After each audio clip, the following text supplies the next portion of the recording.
If you are stressed out, this is a 10 meeting day for you, and then you go to class, are you likely to lecture, or are you likely to facilitate a creative, stimulating discussion? Is that going to impact how you interact with those students?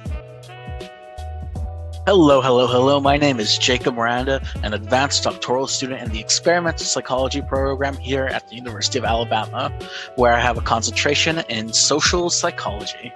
And I'm Cassie Witt, a pedagogical assistant professor in the Department of Psychology at Western Kentucky University. Together, we are the hosts of Corrupting the Youth, a podcast about the teaching of psychology. If you love psychology, education, or both, then this is the podcast for you.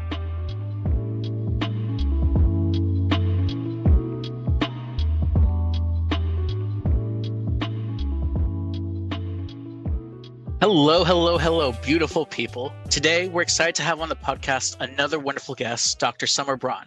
Now, Dr. Braun joined the faculty of the University of Alabama from the University of Virginia, where she was a postdoctoral research associate in the School of Education and Human Development. Dr. Braun, or Summer, earned her PhD in Human Development and Family Studies at the Pennsylvania State University. Her research is motivated by ecological system models, which emphasize the importance of understanding development in context.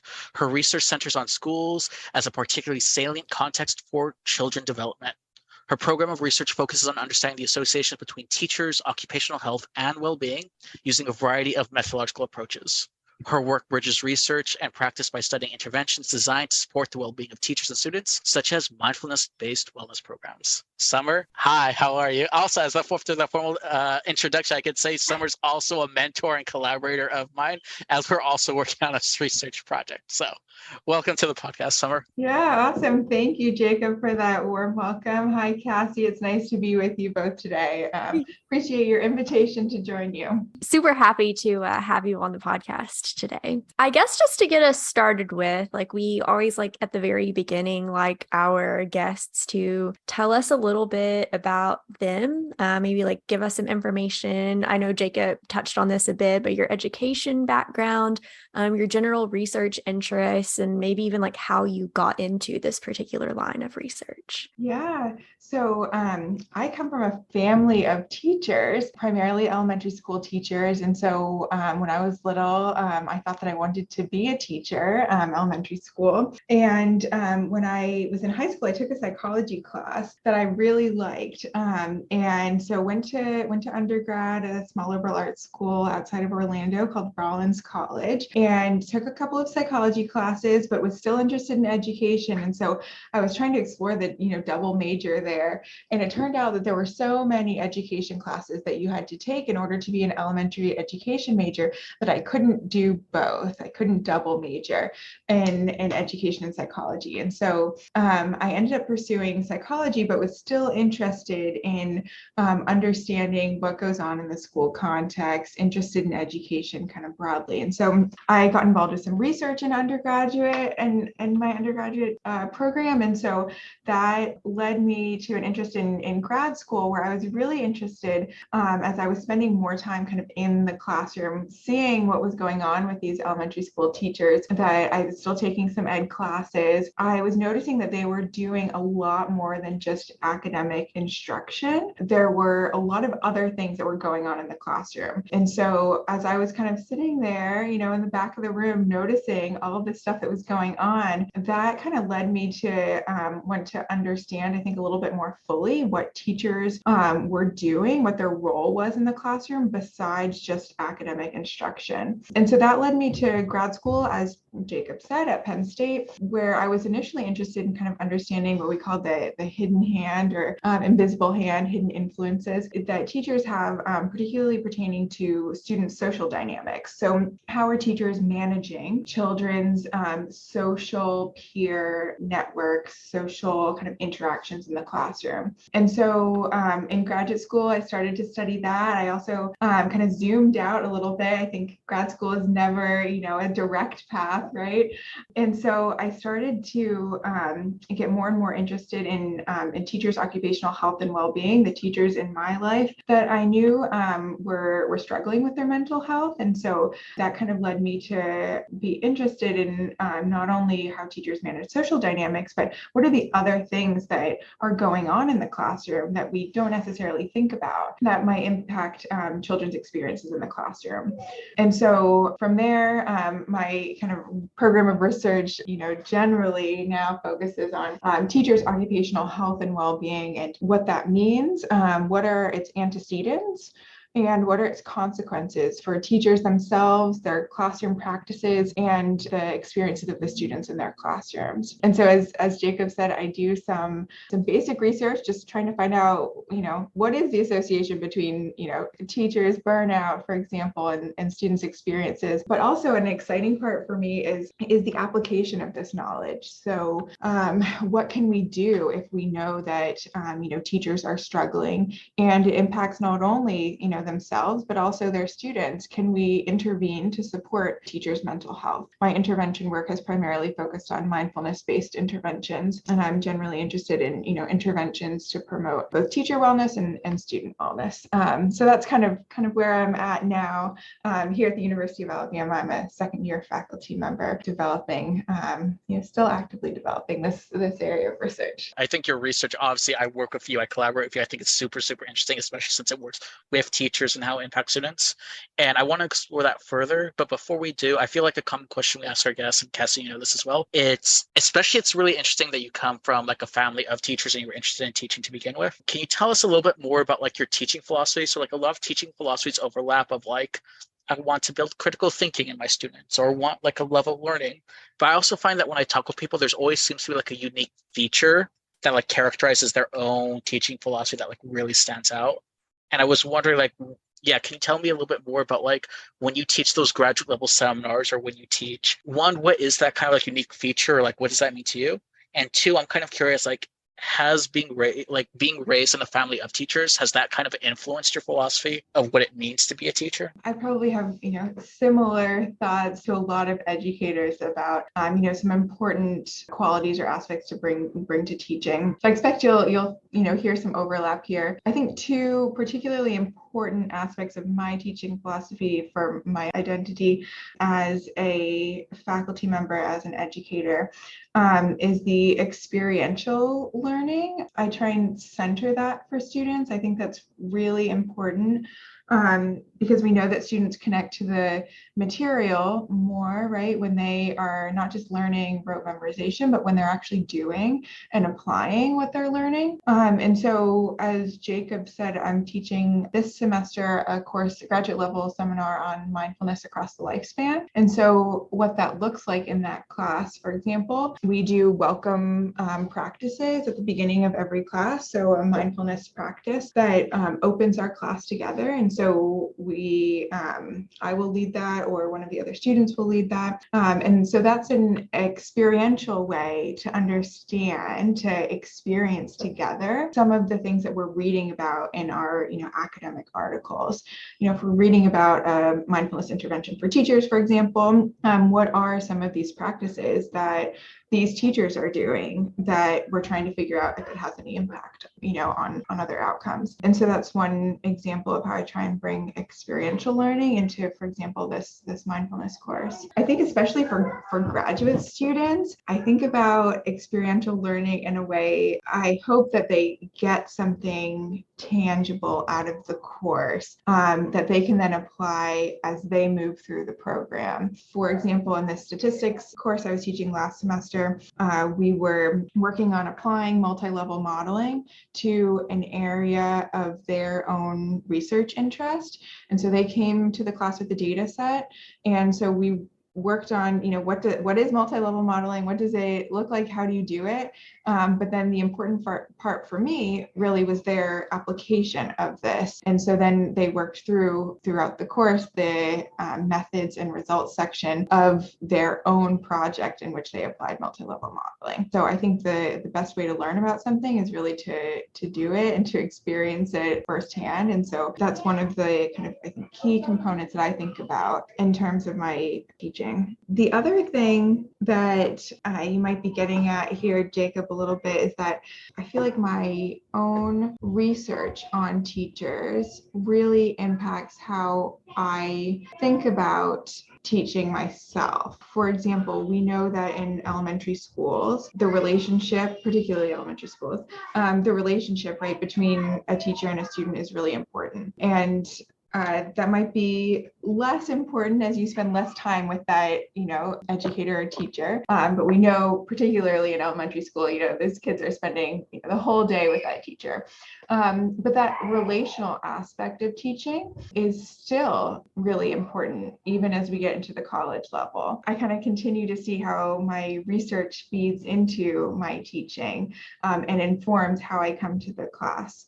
And so, one, I think, aspect of how that actually looks is that this, relational component is still really important as we think about graduate level courses. A lot of these courses are discussion based. And so we have to be able to make sure that we have a classroom climate, which we often talk about, and, elementary, middle school, what's the classroom or school climate like? But we have to be able to make sure that our classroom climate is one in which everyone feels comfortable, ready to speak out.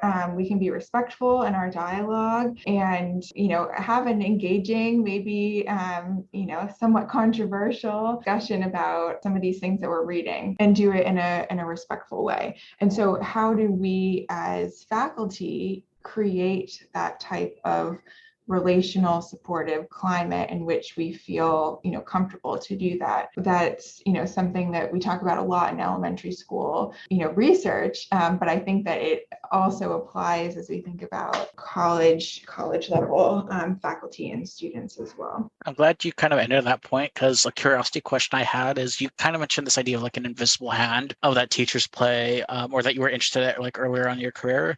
And I was wondering, and this is kind of like a lack of knowledge of like professors, at least at the instructor level, is there also something similar, right? Of like professors who are teaching graduate students or professors' impact on undergraduate students? I'm not familiar with the mechanisms of how it happens in elementary, middle, or high school, but would those same mechanisms play out at like the college level or at like advanced degree? Yeah, that's a great question. So most of my research focuses on K to 12 teachers, so kindergarten through 12th grade teachers. My real focus is on elementary school. What you're getting at here is if we have a logic model, if your listeners are familiar with the logic model, if you're interventionists out there, we have some type of intervention something here in our left box, right? And we have some outcome over on the right. And so what you're trying to say is like, what is the process through which, a teacher's burnout, for example, or depression might be impacting students' experiences in the classroom. And so there are a couple of things that we think about that might be on that arrow. And so especially for teachers of younger students, like modeling, for example, if we go back to basic psychology and Bandura, then we might think that, for example, a teacher who is not quite as adept at regulating their own emotions might be, inclined to burst out at students, for example. They might be actually modeling that type of behavior for students. A little one who's 7 might be like, oh, well, my teacher says looks like it's okay to yell at somebody when they're mad, so I'm yelling at somebody when I'm mad. And so that's like one basic way in which we might think that, this association might exist. We also think that another possible kind of mechanism or process is through the teaching practices that teachers choose to employ. That could be teaching practices in terms of like instructional practices, as well as like classroom management practices. And so again, this might be more salient in elementary school, but are they more reactive or proactive in their management of the class? We might think that a stressed out teacher might be more inclined to be reactive and enact some harsh disciplinary punishments, for example, on students, whereas a less stressed out, less burned out, more kind of content, happy teacher might be more proactive in directing students towards an appropriate behavior instead of being so stressed out they can't think about that until something bad goes wrong that then they have to correct. And so those are two ways in which we think, potentially key ways in which we think that this might unfold in the elementary school level. And so your question is, well, what happens at the college level? And I think that some of those may hold. I'm interested in your thoughts here. If you, as you are both, college instructors here, my research focuses again primarily on those younger students, and I haven't done any empirical research, I should say, with college faculty. But I think one could easily imagine that if you're stressed out, this is a 10 meeting day for you, and then you go to class, are you likely to lecture, or are you likely to facilitate a creative, stimulating discussion? Is that going to impact how you interact with those students? Maybe your patience or compassion? I don't know. That's an empirical question, and you all might have thoughts on that. I like that question.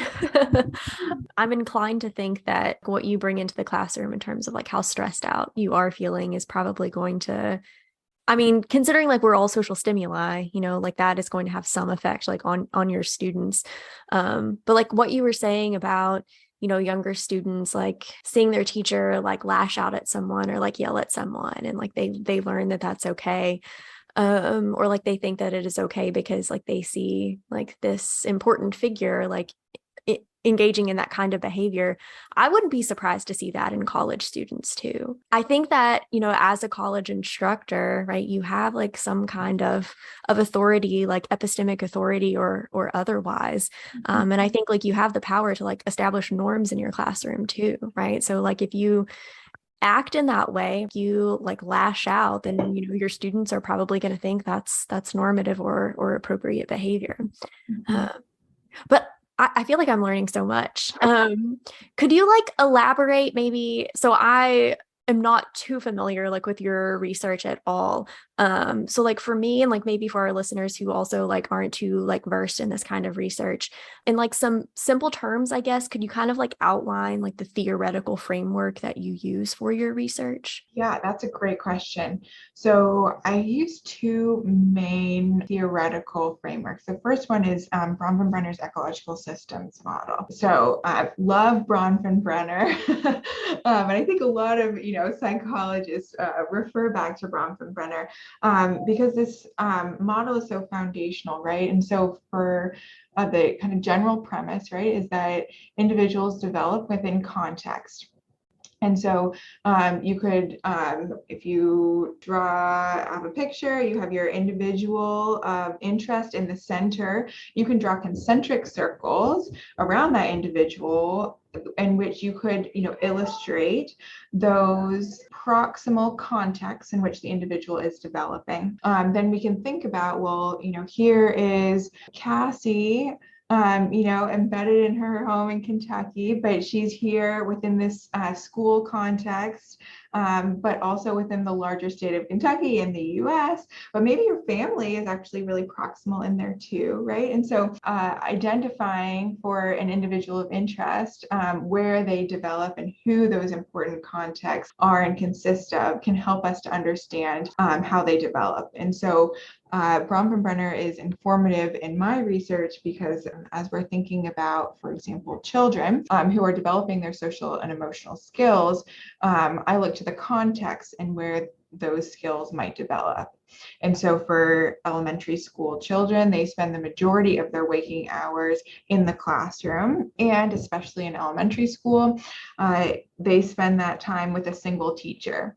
And so then if we think about that context, that teacher as the leader of the classroom is likely to play a really important role in how children develop. So that's one, I think, core model that I use a lot to understand particularly children's development. That's how I came to the role that teachers wanting to understand a little bit more that the role that teachers play. If you're following me so far, then you're like, okay, I'm with you, teachers might be important. But then from there are lots of different ways in which teachers might be important. What do we study with regards to teachers.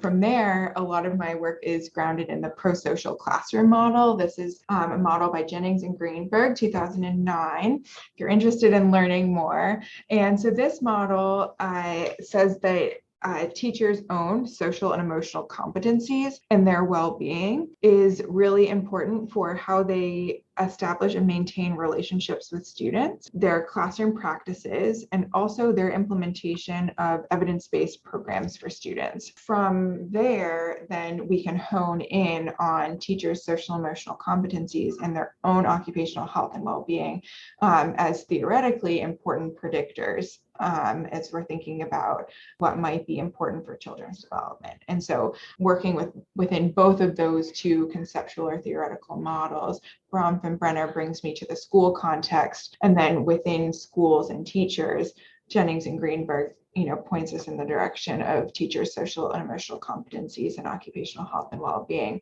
Those two together really form how I think about this work. And could you provide some examples of social and emotional competencies? So I'm also thinking about the original question that you asked of is this just generally, because the variables I know of, do you know how to regulate your emotional regulation perhaps?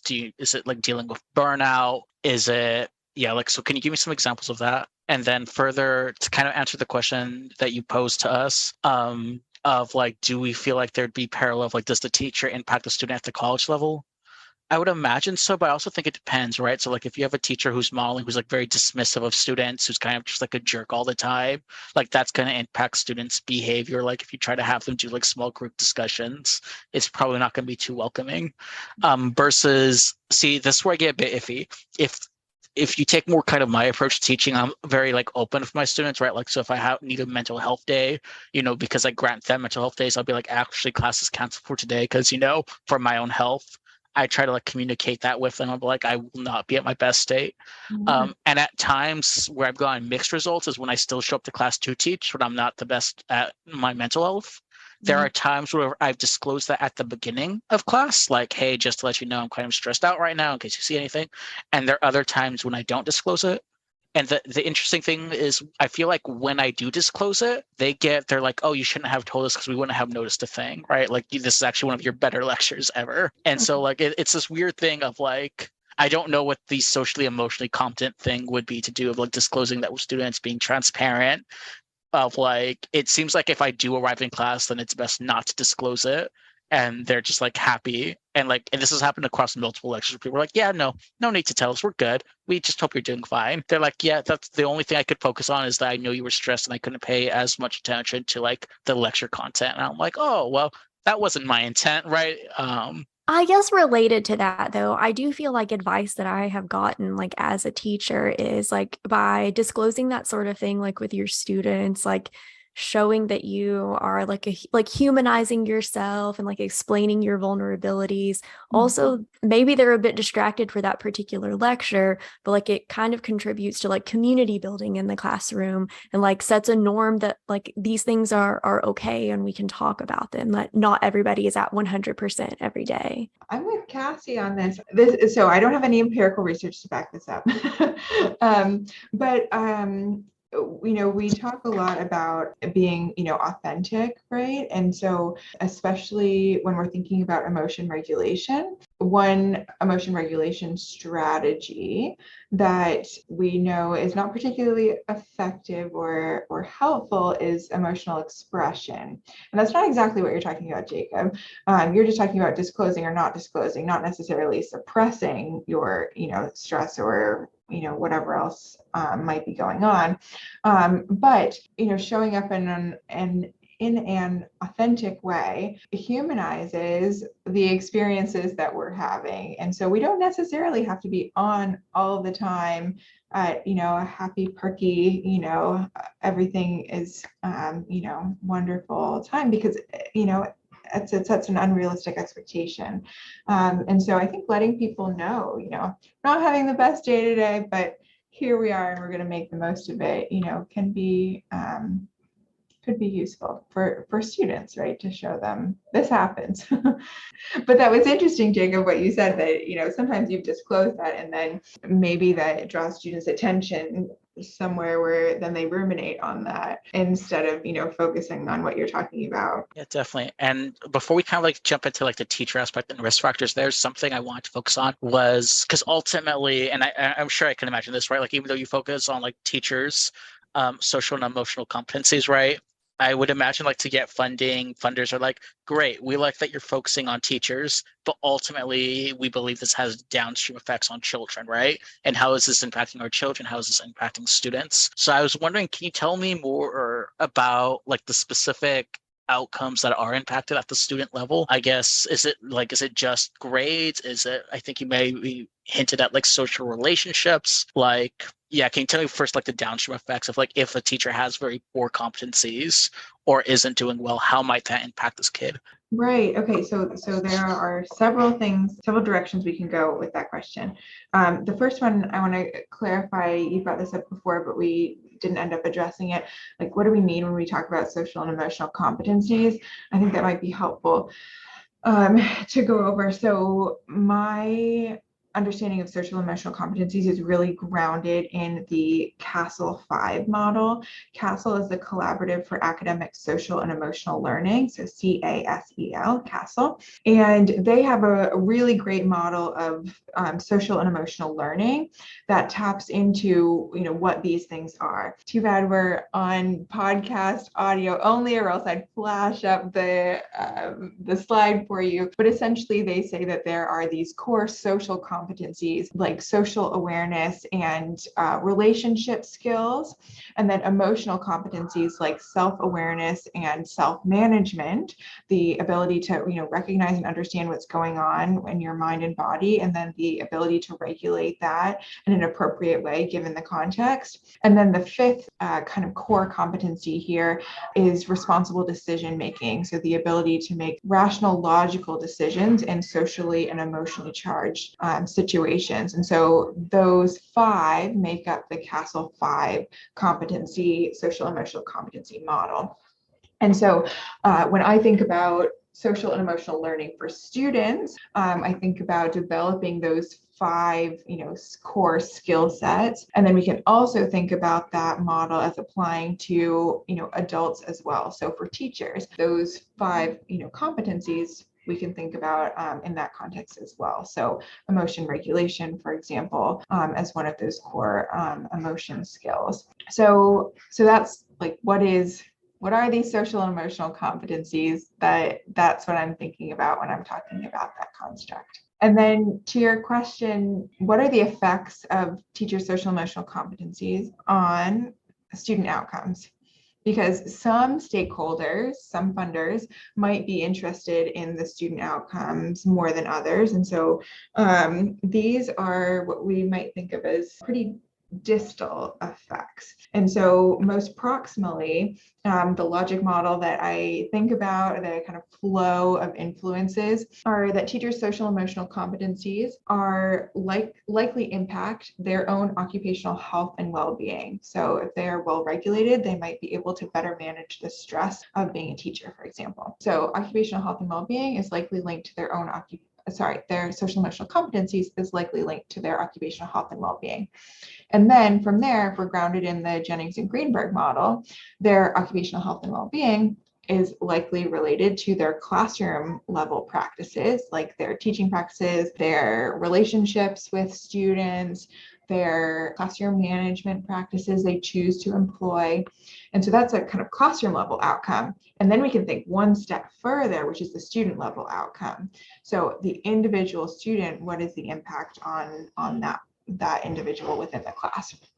And so what I think is an exciting area here is that a lot of the research so far has focused on these first couple of proximal effects. So the effects of teachers' social and emotional competencies on their own occupational health and well-being, maybe their teaching practices, but we don't really know a lot about the more distal outcomes on students. And so at this point, a lot of that is conceptual, but we have some preliminary evidence which shows that there are some associations here. And so one of the papers that I worked on in graduate school with my mentor, Rob Roser at Penn State, and Kim Schoenert-Reichelt, who's currently at the University of Illinois at Chicago, was trying to kind of get at some of these distal outcomes. And so we ended up finding that teachers' emotion regulation skills were related to students' emotional distress in the classroom. So those who were using fewer or self-reporting, fewer, healthy emotion regulation skills like cognitive reappraisal, and using more unhealthy emotion regulation skills like expressive suppression, had students who were more emotionally distressed. And so what was really cool about that study that I thought was really awesome is that we were pairing both teachers' self-report with students' self-report. And that can be a big challenge in this research, because oftentimes we have a teacher self-reporting on what's going on with themselves, and then they're also reporting on what they think is going on with the students. But what I really love is to be able to triangulate the data that we have. And so if we can connect the teacher's own self-report of their emotion regulation strategies with what's going on that students are reporting about themselves, or what we're observing from a third party is happening at the classroom level, with interactions between teachers and students, I think that conclusions that we can draw are a lot more powerful. So we're still trying to get at some of those things, but that's one example of some work that I've been trying to do here to explore the effects on students themselves. Very cool. As a follow-up to that, I'm curious. So the idea is that these competencies influence teachers' occupational health. I guess I'm wondering, are there any known risk factors for maybe teachers not having those particular, can you predict what teachers might have poor emotion regulation skills, or not meet all of those social and emotional competencies, and then have poor occupational health? And I guess as a social psychologist, I'm also curious, are there specific sorts of situational factors that maybe contribute to that? Yes. So a lot of the research in this area has focused less on the social emotional competency side and jumped straight to the occupational health and well-being side. So trying to figure out who is at risk for stress or burnout or depression or anxiety. And we definitely know that there are school contexts which are more high risk. So those who are under-resourced, for example, we can think about those teachers are likely, more stressed because they're trying to do their jobs, right, with limited resources. We can pull from the job demands resources model from, for thinking about that type of situation where the demands outweigh the resources that you have. And that could be both physical resources as well as emotional resources, capacity. We're, trying to get at some of those things too. And so the kind of big, where I think you might be going with this, Cassie, is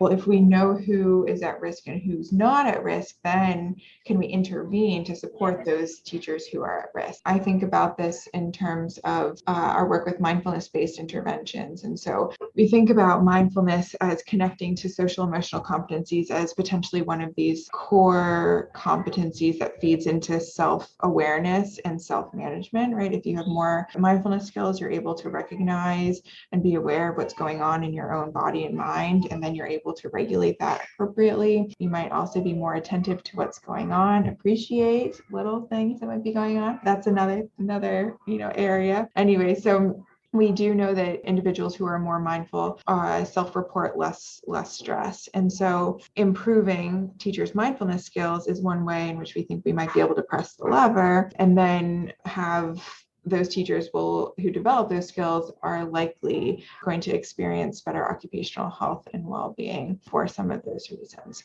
And so that's where the kind of avenue in which a lot of my intervention work is drawn down here, is if we can improve teachers' mindfulness skills, then can we improve these, downstream consequences. And so I'm teaching this mindfulness course right now, and we're talking about kind of the commodification of mindfulness. And, are we just using mindfulness in order to, optimize productivity? If we can, make individuals less stressed but more focused, then do they, devote more time to their work? And so we're not thinking about it necessarily in an instrumental way in these interventions, but as a mechanism for wellness. Leave it at that.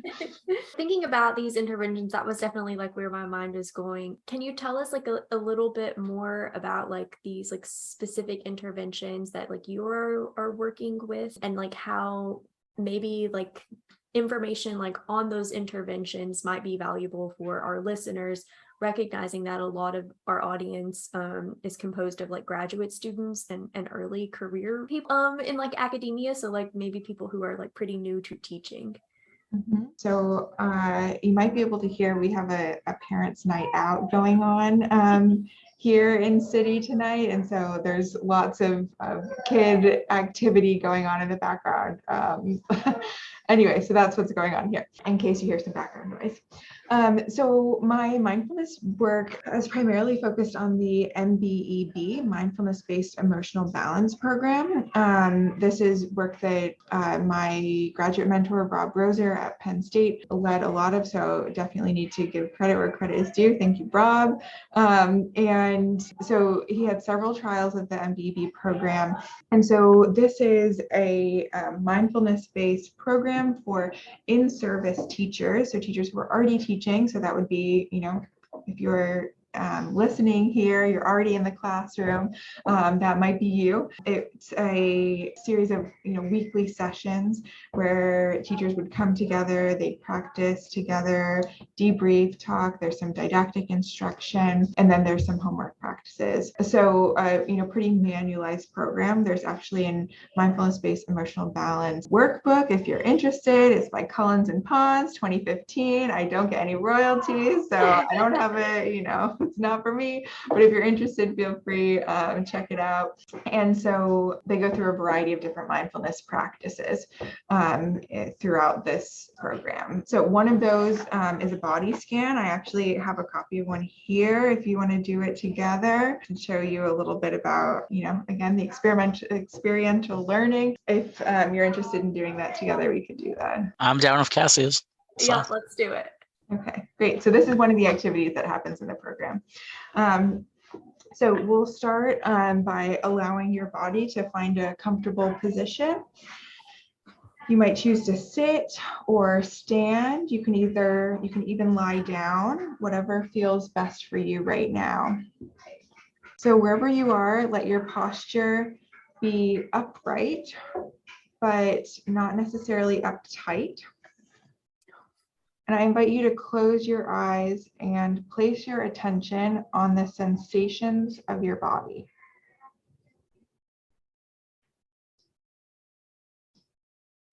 If you're with us here and you decide to keep your eyes open, just allow your gaze to lower and rest on the floor. And see if you can connect and sustain your attention to the full length of the in-breath.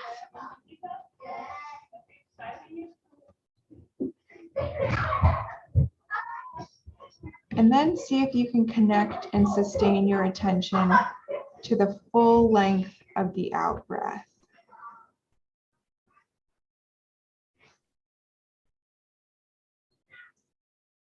And as you continue to become more aware of your breath in and out,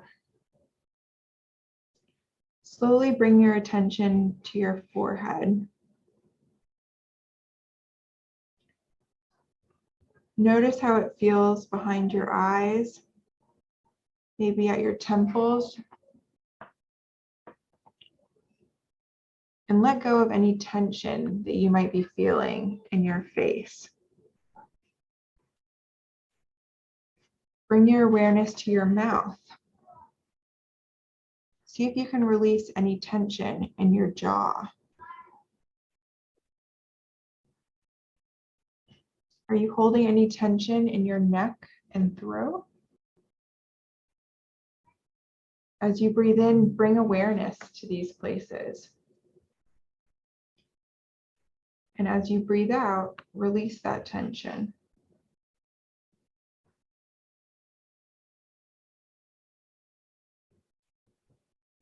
So in this body scan, we're going to begin to pour your attention and your awareness down throughout your body.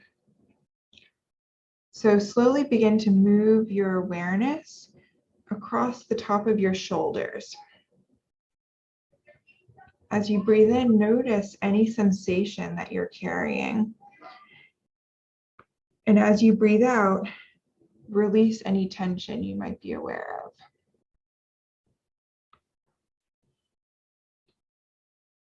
And let your awareness slowly move down from your shoulders to your biceps and elbows, down into your forearms and wrists, and bring your awareness into your hands, feeling the sensation of all 10 fingers.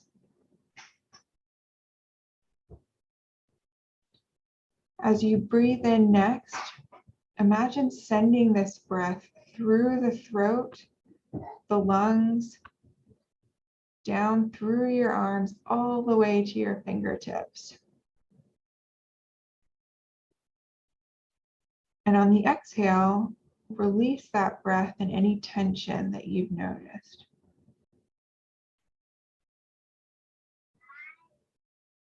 If you begin to recognize that your mind is wandering or you've become lost in thoughts or plans or memories, just take a short pause and bring your attention back to the sensations of your breathing body.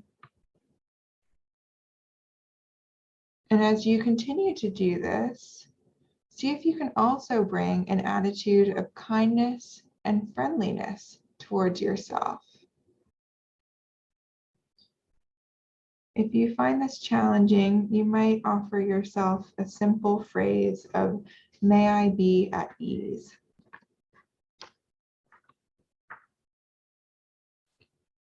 Let's bring that attention back to the center of your body and feel the sensation of the breath at your belly. And allow your belly to soften as you feel the rise and fall of your breath.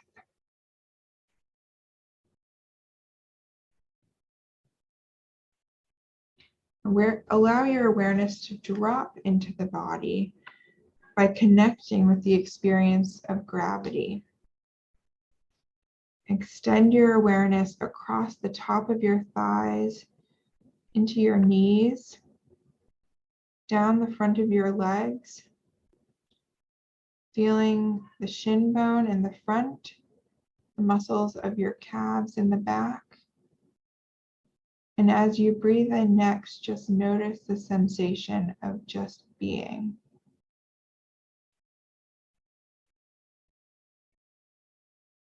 And as you breathe out, release any tension that you've noticed in your legs.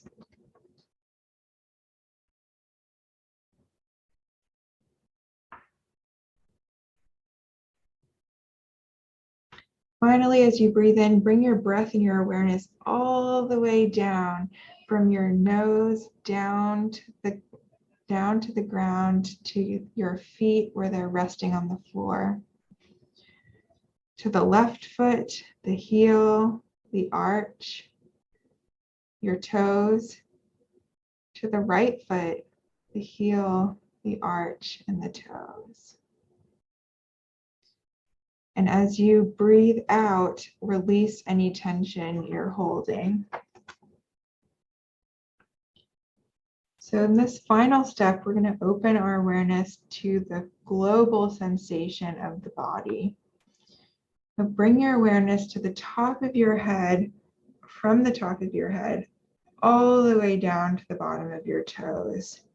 And feel the gentle rhythm of the breath as it moves through the body.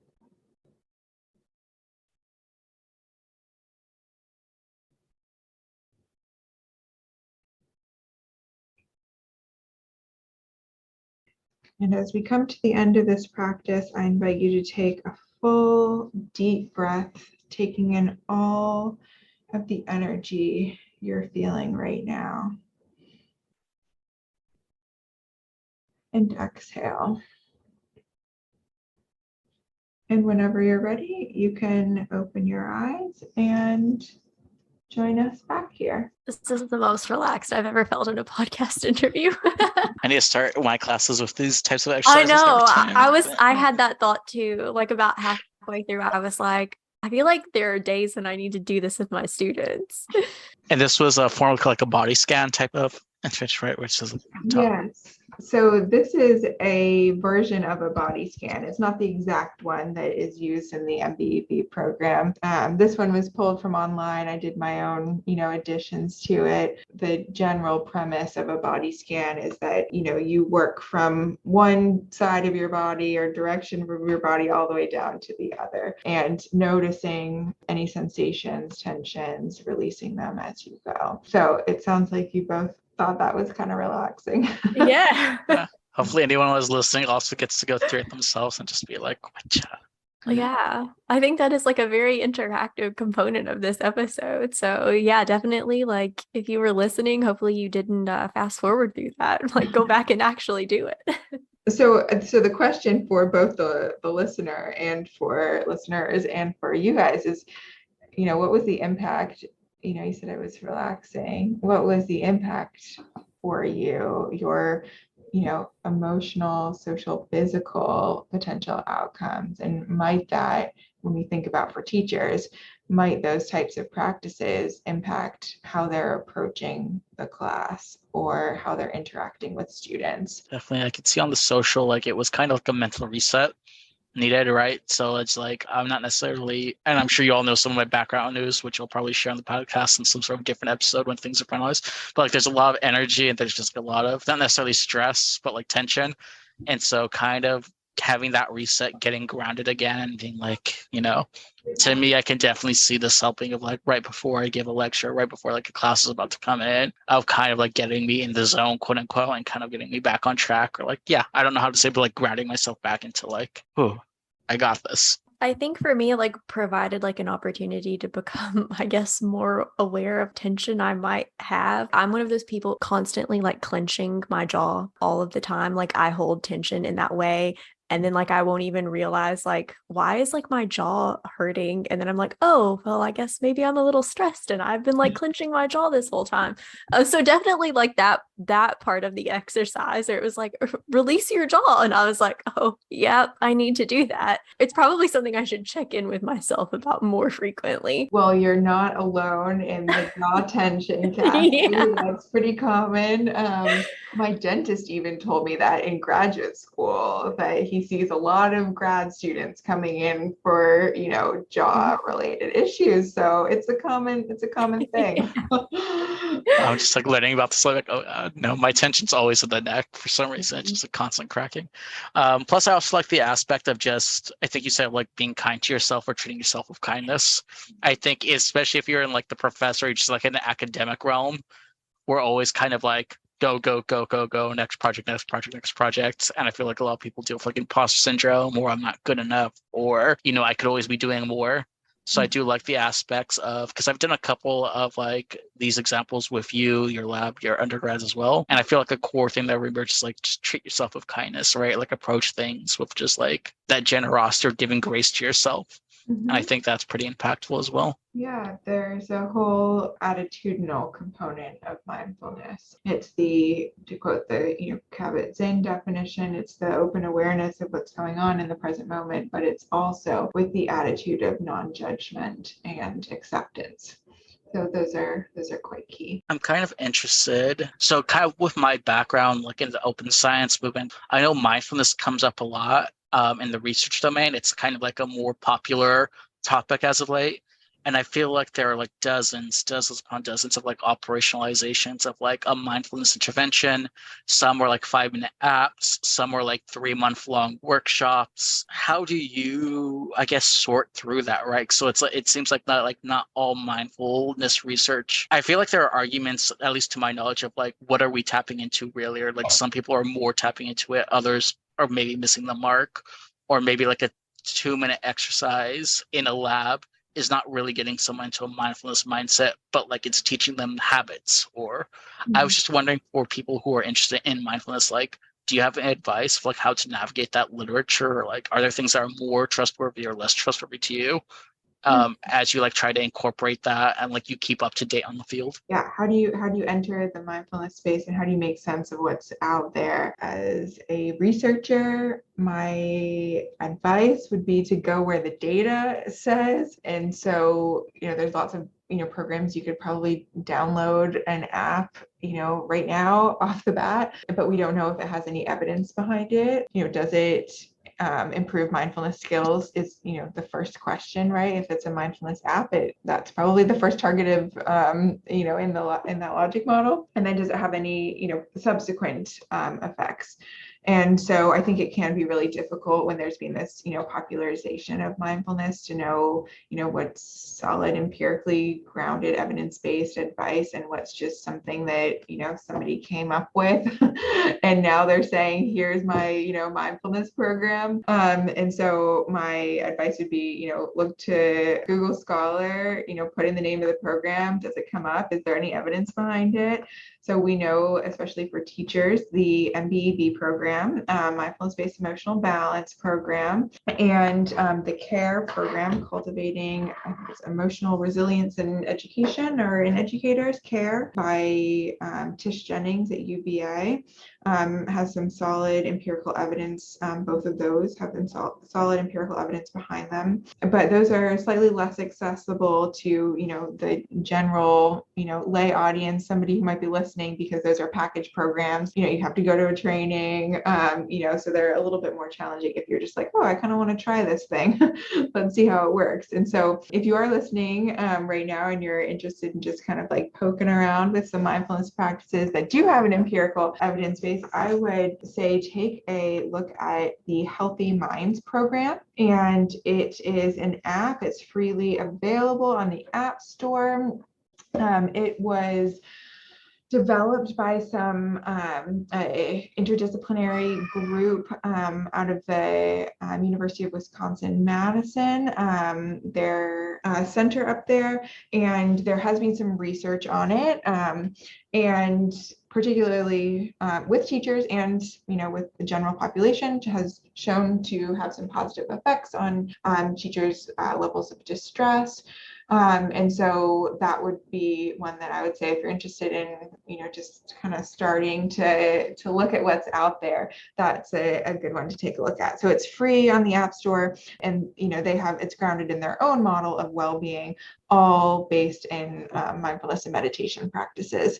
There's lots of options. You can choose what practice to do or not. And what's really fun about that one is that they have both mindfulness practices as well as these short lessons. So just a couple of minutes giving you some of the research or evidence behind what they're talking about next or what you're going to be doing next. And so it's a nice kind of balance of the practice as well as the knowledge. So we used this one in my class this past semester and, continue to talk about it. So that might be one that you might be interested in. Do you have other pieces of advice for someone who like might not have access to those specialty training programs? I know you mentioned the app, but like someone who's like, there's a teacher, there's a college teacher, or just teacher in general, and they're like, I want to improve my social and emotional competencies, right? And you can be like, well, there's this website for that.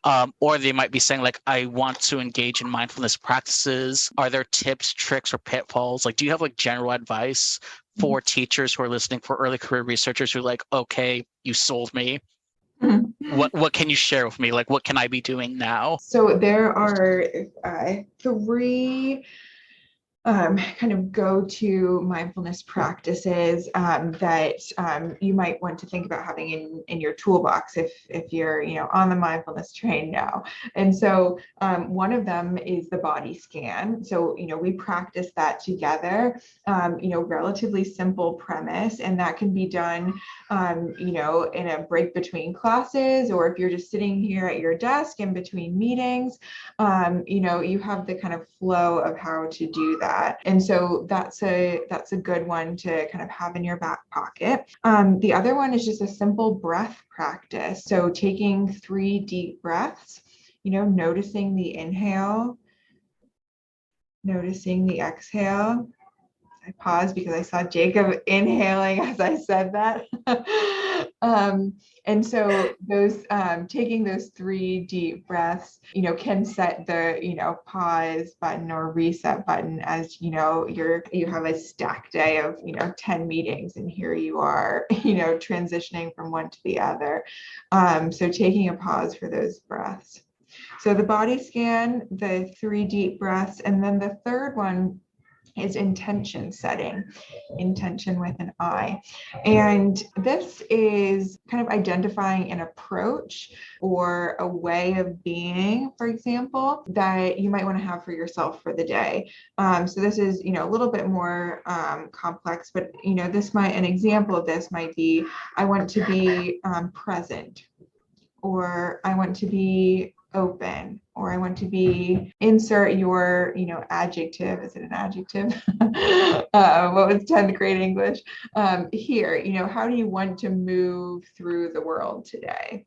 And so that can help, especially like at the beginning of the day, if you're driving into work, taking the bus, walking to school, however, you get to wherever you're going to be doing a lot of your, wherever you're going to be being for a lot of the day, that can help to kind of set the tone for the rest of the day. So then if you're in the middle of meeting number 6 out of 10, you might want to come back to that attention. Here I am, present in my meeting with Jacob today. Those are, 3 go-to practices that can be really helpful: the body scan, the breath practice, and intention setting. So if you want to Google intention setting, there are lots of other, words you might come up with. Well, thank you so much, Summer. You said like in your description of your teaching philosophy that you really cared about experiential learning and that you like to give your students something concrete that they can leave your classes with. And I feel like you accomplished both of those things in this podcast episode. But as like a concluding thing, we always like to give our guests like an opportunity to give any kind of plug or like shout out for like maybe a project that you are working on or is like soon to be published, or like maybe a social media page or a lab page or something like that, where, it's something you're excited about and would like to share with our listeners. Sure. Yeah. Thank you. As a relatively new faculty member here, I'm definitely excited to, start to and continue to work with students on these types of themes. And so if anyone's listening here and interested in, working together on one of these topics, I'd be happy to chat more. I am on Twitter, Summer Braun, I think _PhD. Happy to, connect on Twitter or shoot me an email, ssbraun@ua.edu. And our lab name is the WITY Lab, WITY, Wellbeing Interventions for Teachers and Youth, WITY, WITY Lab, which Jacob is a member of. And so we're also on Twitter, I think as just WITY_lab. So if you're interested in keeping up to date with what we are doing in the lab and what's coming out, definitely invite you to follow us on there. We're trying to make it known what we're up to. So I'd be happy to connect on any of those platforms if anyone's interested. Awesome. Thank you so much. Great. Thank you both. Yeah, thank you. Because in case anyone is listening, this is being done on a Friday night. Summer's being very generous with her time with us. So for anyone who's listening, thank you for making it. Hopefully you found those 3 concrete steps of advice useful, that the activity was fun. And also contact Summer if you're interested in collabing. She's actually a very great person. So shout out to the Witty Lab. Other than that, I'm going to wrap up our podcast episode. I hope you all have a great rest of your evening, and I hope the listeners have a great rest of their day whenever they listen to this. Bye, everyone. Bye.